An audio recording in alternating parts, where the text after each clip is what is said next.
Well, hello there, and how are you today? And welcome to Prepping for Prosperity, where we talk about using your preparations and your prepping endeavors to build prosperity. And I am Steve Smith, and it's good to have you here.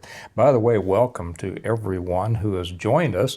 It's grown a lot faster, this channel, than I anticipated, and it's great to have you all here. And I have to say, today I'm going to be talking about the difference between credit and debt, and the importance of understanding that difference, and the importance of knowing how to use credit properly in a positive way, not a negative way. A lot of people are just scared to death of credit because they're scared to death of debt. I understand that, but I want to talk to you about it and maybe give you a little bit better understanding so that you won't be so scared and you'll be able to use credit appropriately, okay, in ways that will enhance your developing prosperity, and instead of jeopardizing it.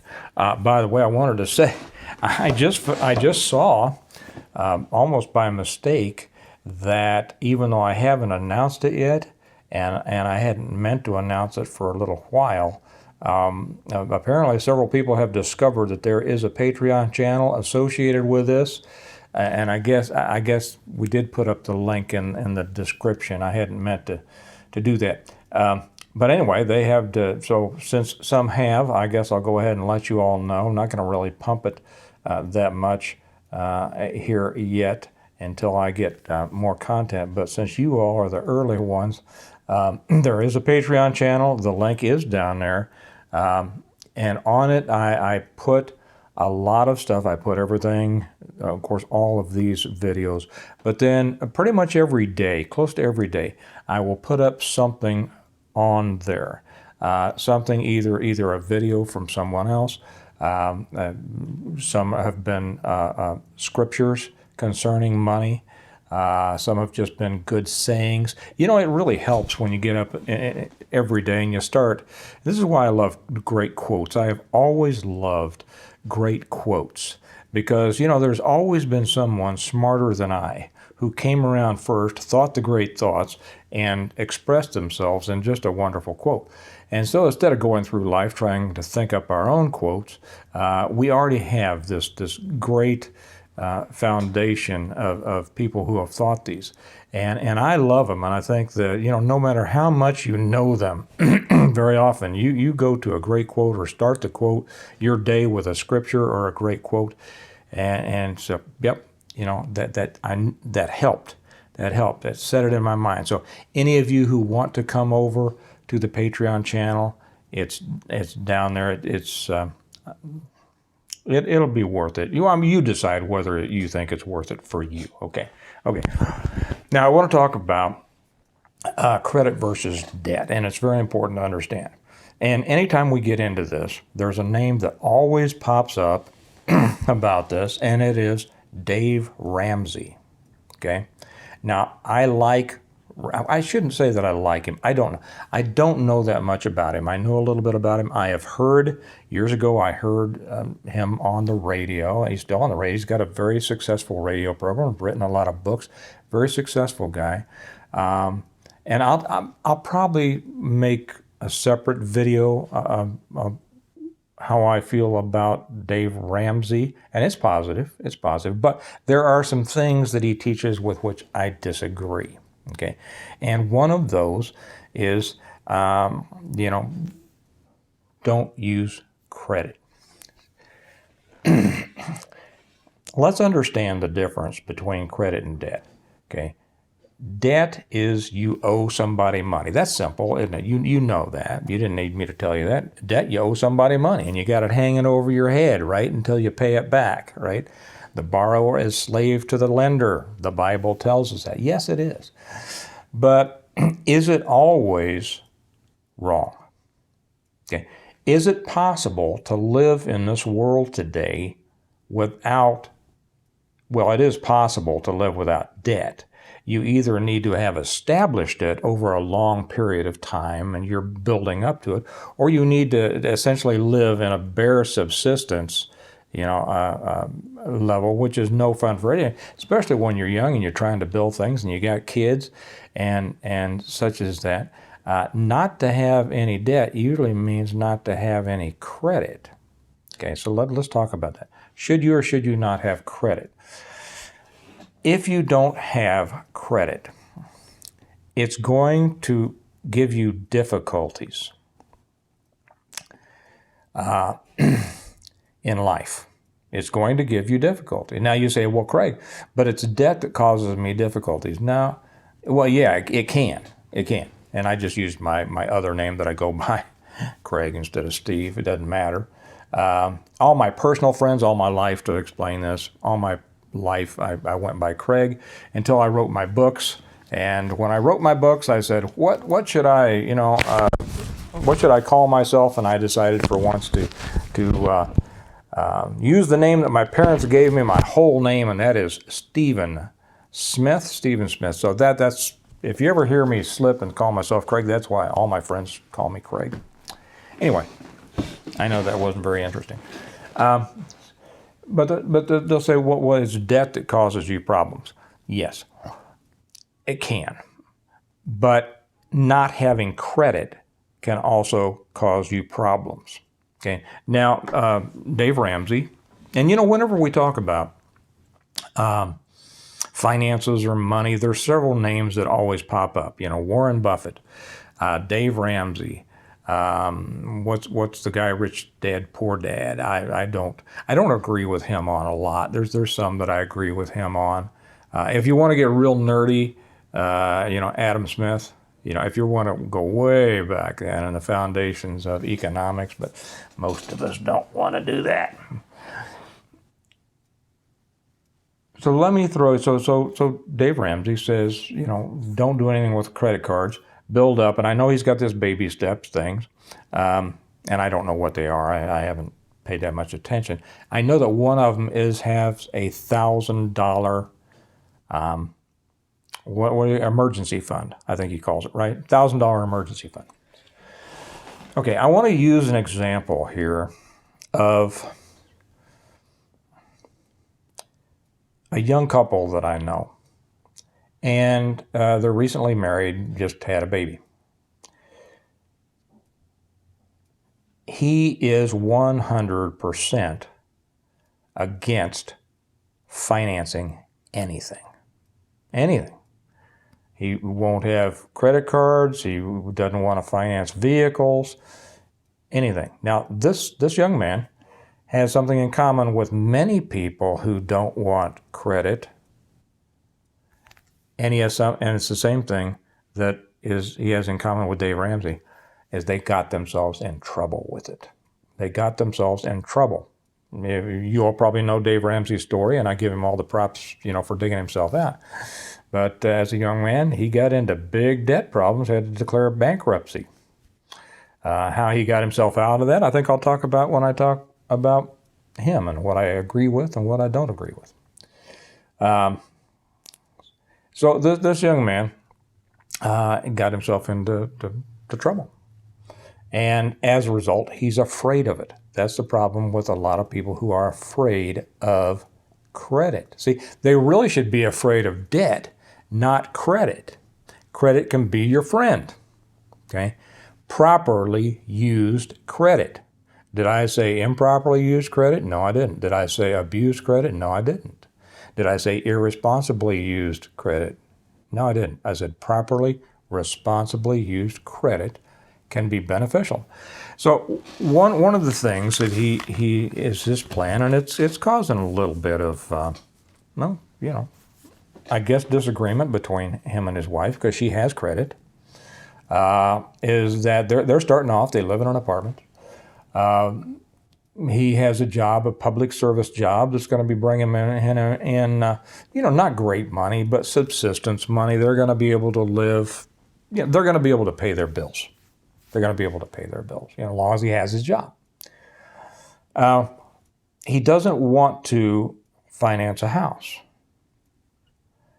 because he wants to save for a large down payment. Now, that's the first thing here is that, if you're saving for a down payment, you're still financing the house. right? You're still financing the house.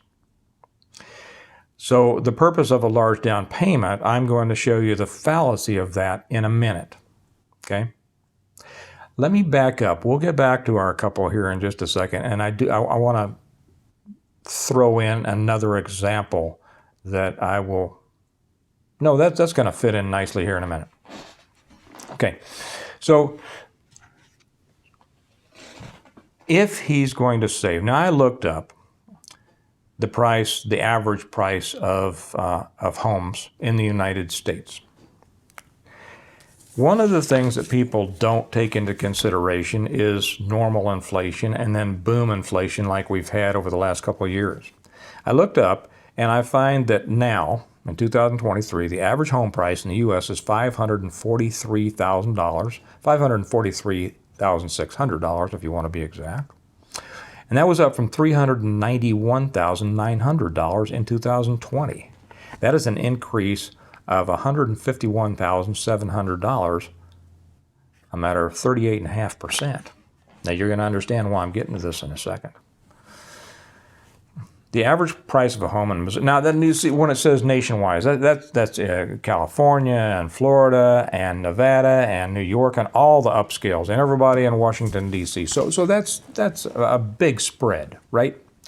So the average price of the house in Missouri, which is where our couple lives, last year was $220,000.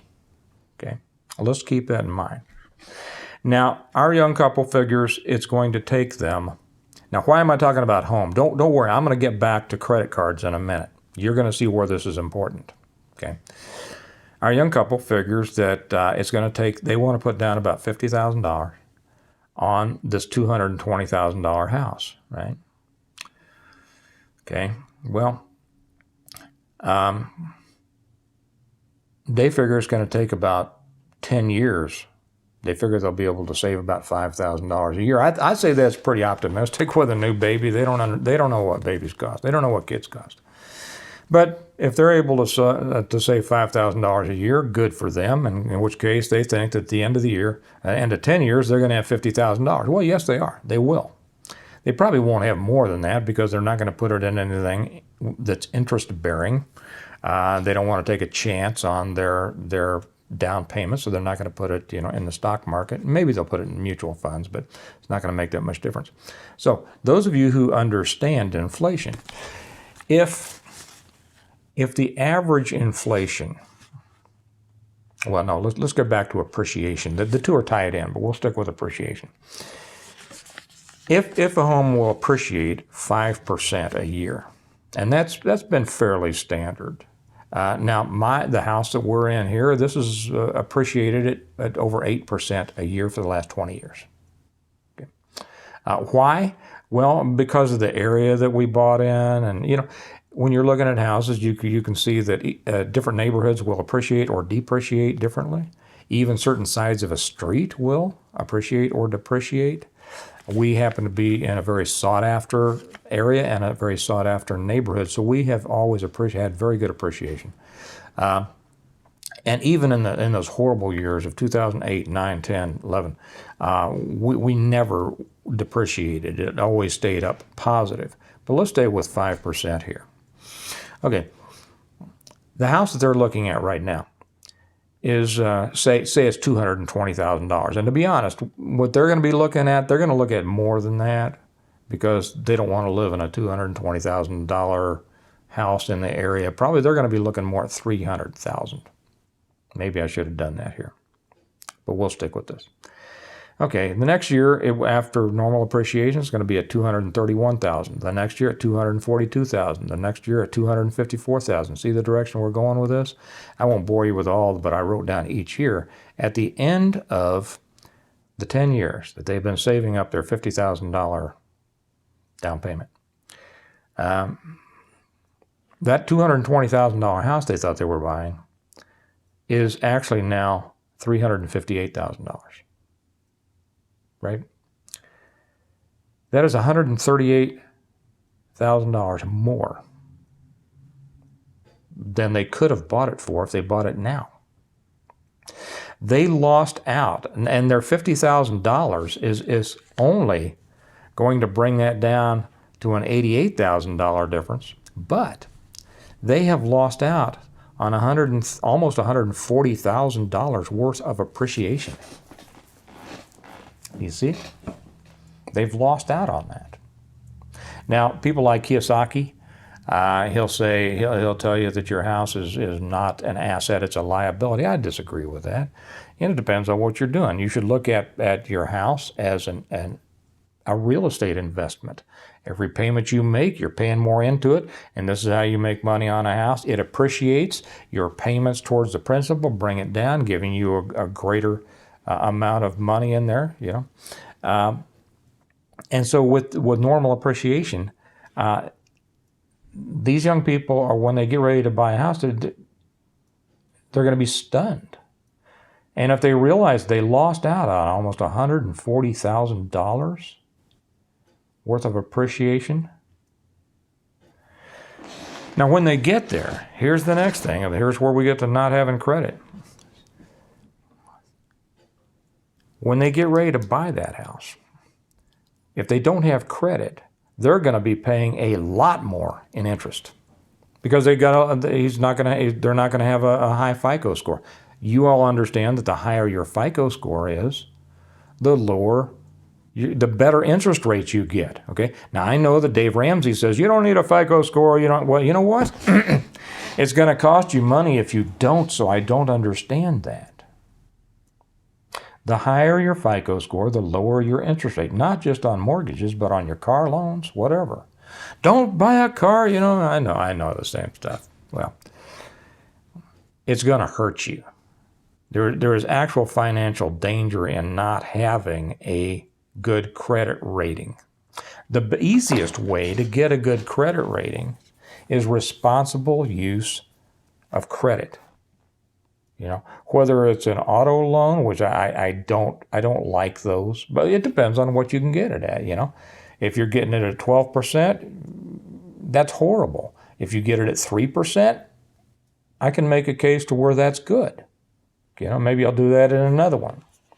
And there will be people who will come on here now, who don't understand on this stuff. Well, that's not good. You shouldn't do that. And I'll tell you right now, this is a place for people to learn from someone who knows.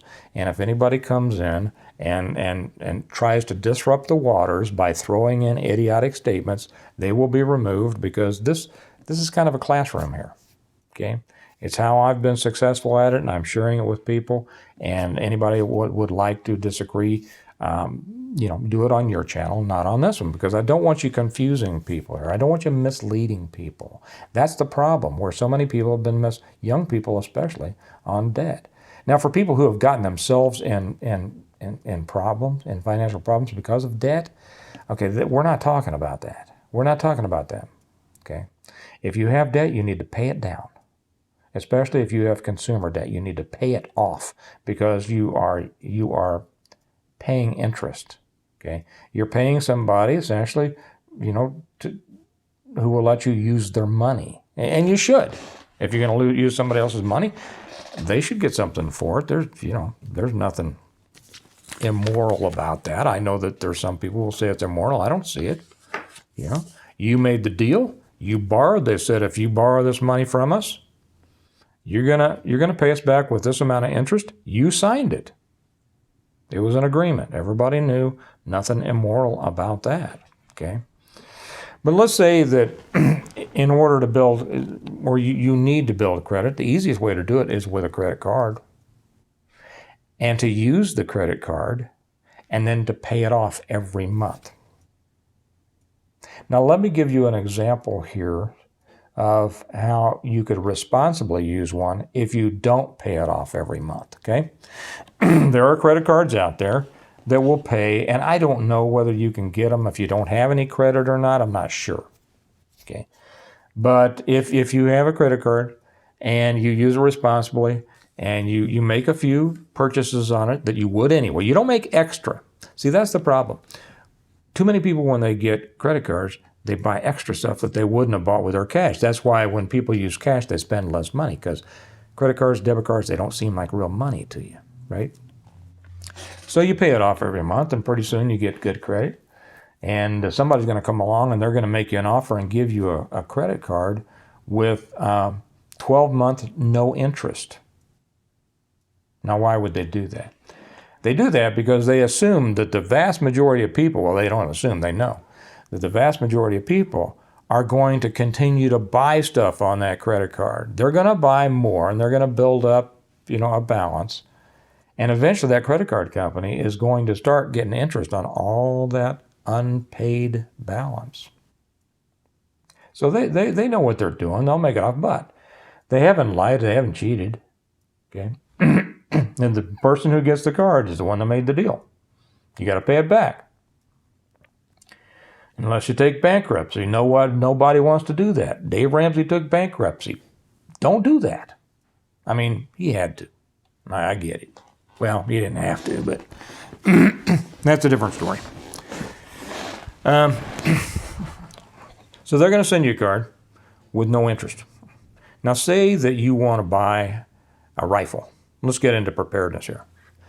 You don't have a rifle with which to protect your family, at least one that you don't think is, or maybe you don't have a gun at all. Okay, now we're really getting into preparedness, right? You don't have a gun or you don't have an AR or whatever you think is necessary for you to feel good that you're in a position to be able to protect your family. Okay, say the rifle costs $600. Number one, I don't believe in overpaying for weapons. I think every AR I've got, I paid under $600 for it, and yet I know these people have paid $2,000, $3,000 for their rifles. Why?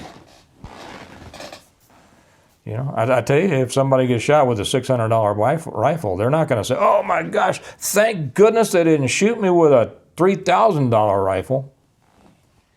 Okay, that's where good sense comes in. Don't overpay for stuff. But back to our rifle. You don't have $600 for that rifle, right?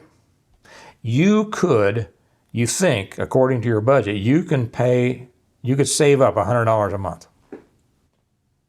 And in 7 months, because you need $600 for the rifle and then for tax, you'll be able to get that rifle. That means that your family is without that protection for 7 months. Now, if you really think that it's necessary, why do you want to wait 7 months? If you want to wait 7 months, you're telling me you don't think it's really that necessary. Okay? On the other hand, you could take your credit card with no interest. Okay? You could buy that rifle. You could pay that credit card bill $100 a month for 7 months. And now you don't owe anything. You haven't paid any interest, and your family has had protection for 7 months. Which makes more sense? Well, which makes more sense? Well, for the one person in the back of the class who's scratching their head, I'll say it makes more sense to get the rifle and pay it off. You haven't paid any interest. Okay, but most people won't do that. Most people will get that credit card and they'll say, "Well, but I could do this, I could do that, I could do this." Now, if you kind of are in charge of how much money you make, that's a different story. But most people aren't in charge, and by that I mean don't have businesses. Most people work jobs, and if you have a pretty set salary that you're bringing in every month, it's going to cause you a problem when your credit card bills go up, when your debt servicing bills go up. It's going to cause you a problem. So you don't want to do that. But the thing is, as you pay that one off, you know what's going to happen next? You're going to get another offer in the mail or whatever. I don't know, it's been a long time since I got a new credit card. It'll say, because of your good credit, we're offering you this credit with a credit line. Maybe your first one had a credit line of $2,000. I don't know, And now somebody says, we're going to give you a credit line of $4,000. Should you take it? You bet you should. Should you use it? No, not if you don't need it. Okay. Make a few payments on that. Okay. Pretty soon you're going to get somebody coming along saying, because of your good credit, you're going to see your FICO score going up. Because of your good credit, we're going to offer you a credit card with a $10,000 limit on it. Should you take it? Yes, you should. Now, right now, there are a lot of people out there cringing. Just cringing. Oh my gosh, you're getting into credit card trouble. No, you're not. Only the irresponsible are, but you're not, are you? Because are you using that? You see, credit does not equal debt. Credit is, or good credit, credit is someone else's opinion on your trustworthiness and your responsibility to pay back money that you've borrowed. See? That's what it is. The more they see this person is responsible, the more they're willing to extend you credit. How much credit should you have? You should have as much as you can get. How much of it should you use? As little as you possibly can, meaning zero. Okay. Ideally, you might have to. Now, here's where it comes in. Why should you have credit? Let's get back to all these people. Mr. Ramsey's plan to have a $1,000 emergency fund. Okay. How far is $1,000 going to get you? Well, it can get you, water pipe breaks. That's going to take most of it, okay? Transmission in your car goes out, $1,000 not going to even touch that. Washer goes out, dryer needs to be replaced, okay, we're in there. But if you have something serious, like I say, major car repair, I just had to replace a transmission in my Denali 6 months ago. Okay. I was able to write a check for it, but that's different. This is where you're building credit, okay? So if you have a $1,000 emergency fund, how far will that go in a real emergency? Not very far. Now, I'm not saying not to build an emergency fund. What I'm saying is while you're building it, build your credit. Don't build your debt, build your credit. So by the time you've got your $1,000 emergency fund and you have to replace a $4,000 transmission, well, guess what? You've got $40,000 in available credit from all the credit cards that say, you have a good credit rating, we'll extend this to you. Now, what's your alternative? Well, I'll borrow it from a friend. I'll borrow it from okay. Is that really what you want to do, or do you want to be responsible for your own, finances? Well, if you have the credit available, you're able to go in there and not fret. Or maybe you don't have friends and family that either will or can give you a loan. Okay. The other thing that some people, get stuck in? Well, the transmission shop says that they will finance me. Yeah. At what interest rate? Is it going to be the zero interest rate that you probably have available on several of your credit cards, or is it going to be 18, 20, 23%? That's right. So scrambling around trying to find credit when you're in a hole and need it to pay a debt, because that's a debt, that's not very responsible. What's responsible is to have the credit ready. Do you know what credit ready looks like?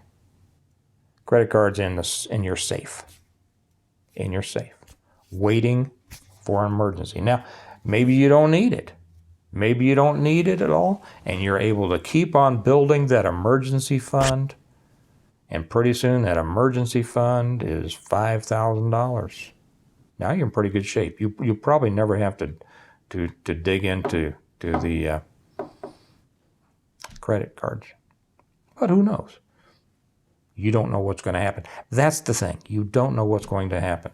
And here's why having credit is important. Available credit. The easiest credit available is a credit card. Now, if you, for some reason, have to, end up with a bunch there out of responsibility, not out of irresponsibility, okay? And for some reason something happened, you had to pay for a funeral, you had to, whatever it is.